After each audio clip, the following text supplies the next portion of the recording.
नमस्कार, मेरा नाम है आदर्श और आप देख रहे हैं ए न्यूज टुडे। भले ही राहुल गांधी ये कहें कि भारत जोड़ो यात्रा से उनकी राजनीतिक समझ बढ़ी है, लेकिन ऐसा लगता नहीं है। बीजेपी का यह आरोप काफी हद तक सही साबित होता है। दिख रहा है कि राहुल गांधी अभी भी नासमझ है। हाल ही में राहुल गांधी ने ब्रिटेन की यात्रा के दौरान भारतीय लोकतंत्र को नीचा दिखाने की कोशिश की। उन्होंने कहा कि भारत में उनको बोलने नहीं दिया जाता है, मोदी सरकार तानाशाह हो गई है। विदेश दौरे पर प्रधानमंत्री मोदी और उनकी सरकार को पहले भी कोसते हुए वो नजर आ चुके हैं। उनकी समझ से भारत में लोकतंत्र 2014 में नरेंद्र मोदी की सत्ता में आने के बाद से समाप्त हो गया है, या फिर ये कहें कि 2014 और 2019 की हार को राहुल गांधी पचा नहीं पा रहे हैं। कांग्रेस पार्टी लोकसभा चुनाव के साथ अधिकतर विधानसभा चुनावों में तब हार चुकी है जब राहुल गांधी पार्टी के उपाध्यक्ष और अध्यक्ष पद पर थे। फिर उसके बाद ये ऐसा व्यवहार कर रहे हैं कि उन्हें जबरन सत्ता के बाहर किया गया है।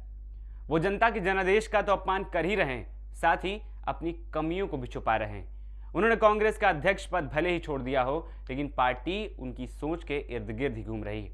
2014 के बाद उनके भाषणों का यही गूंज रहा है। वो मोदी के सत्ता में आने के बाद देश रसातल में जा रहा है, ऐसा कुछ कहने की वो कोशिश हमेशा करते हुए नजर आते हैं।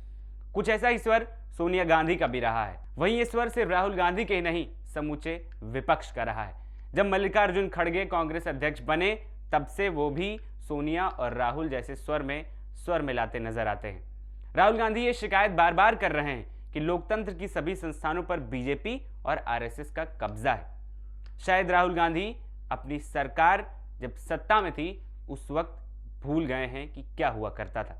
वही बड़े बड़े राजनीतिक पंडितों का मानना है कि ये राजनीतिक चलन है, कुछ नया नहीं है। भारत में लोकतंत्र खत्म हो जाने के बाद भी अमेरिका और यूरोप बेपरवाह है, ये भी राहुल गांधी का कहना है।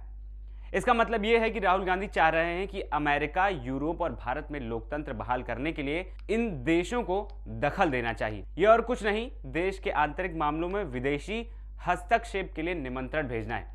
इसी कारण यह सवाल उठ रहा है कि क्या उन्होंने सांसद के तौर पर ली गई शपथ का उल्लंघन किया है। यह भी ध्यान रहे कि आपातकाल के समय किसी विपक्षी दल ने ऐसा कभी नहीं कहा कि भारत में लोकतंत्र की बहाली के लिए अन्य देशों को आगे आना चाहिए। राहुल गांधी ने ब्रिटेन दौरे में यह भी कहा कि उनके जैसे नेताओं को ना तो शिक्षण संस्थानों में बोलने दिया जाता है और ना ही संसद में। सबसे पहले ये पूर्ण रूप से झूठ है। उन्हें शिक्षण संस्थानों में बोलने नहीं दिया जाता है, ये भी गलत है। लगता है वो अपने विभिन्न शिक्षा संस्थानों में दिए गए अपने संबोधन को भूल गए हैं। जहां तक संसद में बोलने की बात है तो झूठ की पोल संसद में उनके रिकॉर्ड से खुल जाती है। वो संसद में किसी महत्वपूर्ण विषय पर चर्चा नहीं करते हैं। संसद में वो कितने गंभीर रहते हैं इसका पता चलता है कि एक बार उन्होंने दिखावे के लिए प्रधानमंत्री मोदी को गले लगाते हुए आंख मारी।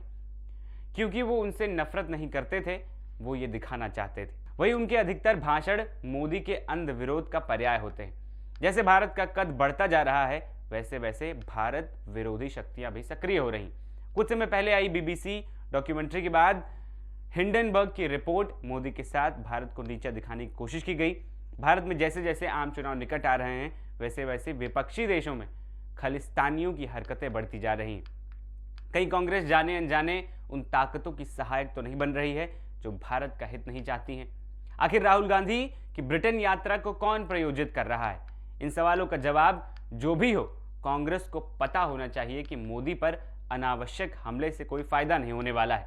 इसका प्रमाण हाल के 3 राज्यों के चुनाव परिणाम में देखने को मिला है। राहुल के विदेशी दौरों और वहां की गई बयानबाजी का यही निचोड़ है कि वो भारत जोड़ो यात्रा के माध्यम से राजनीतिक जमीन तैयार करने के लिए किए गए प्रयास के बावजूद कुछ सीख नहीं सके। उनका राजनीतिक बचकानापन कम नहीं हुआ है, वो भी उतने ही अगंभीर अभी भी हैं जितने पहले हुआ करते थे। फिलहाल इस रिपोर्ट में इतना ही। ऐसी तमाम खबरों के लिए आप देखते रहिए ए न्यूज़।